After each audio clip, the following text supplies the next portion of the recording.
Il existe une théorie selon laquelle l'Antéchrist, qui se présentera comme le grand sauveur de l'humanité à la fin des temps, sera en réalité un être d'un autre monde. Cette théorie est basée sur les pouvoirs trompeurs et les capacités surnaturelles que la Bible attribue à l'Antéchrist et aux faux prophètes, tels que la descente du feu du ciel et même la résurrection des morts, contrairement à ce que certaines personnes pourraient penser.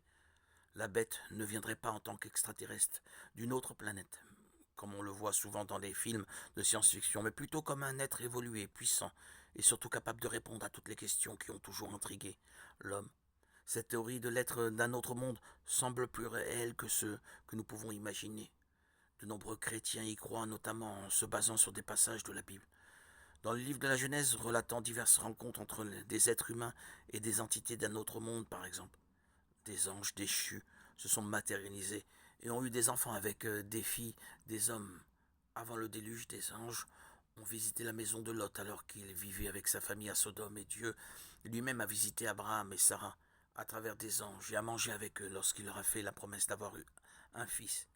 De plus, l'Ancien Testament relate les occasions où Jésus, désigné comme l'ange du Seigneur, est venu dans le monde pour interagir avec les hommes de Dieu lors de moments importants d'histoire. Tout cela renforce cette théorie, car l'une des caractéristiques que l'Antéchrist aura est d'imiter les actes de Dieu, et la Bible elle-même nous met en garde contre ces tromperies.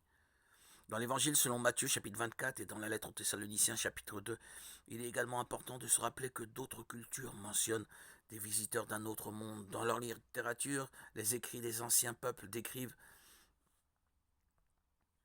des rencontres entre des êtres humains et des entités venues d'ailleurs que la Terre. Ces récits ne sont pas seulement intrigants, mais ils créent également une narration montrant ces êtres comme influents, transmettant sagesse et connaissances avancées à l'humanité.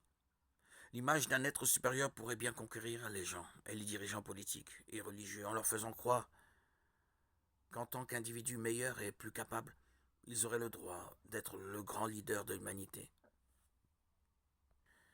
Et, incroyable mais vrai, les gens adoreraient cet être. Soyons honnêtes, le monde adore déjà les êtres humains qui se distinguent de quelque manière que ce soit par l'argent, la beauté, la célébrité, le talent ou la rhétorique convaincante.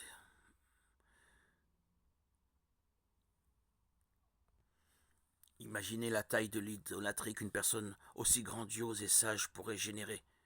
Imaginez comment il attirerait l'attention, l'amour et la dévotion des êtres humains, apportant des réponses sur l'origine de toutes choses, offrant des solutions aux problèmes économiques, politiques et sociaux qui causent tant de guerre et de haine de nos jours.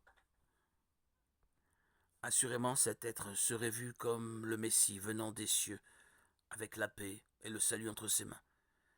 Et c'est tout ce que Satan a toujours désiré,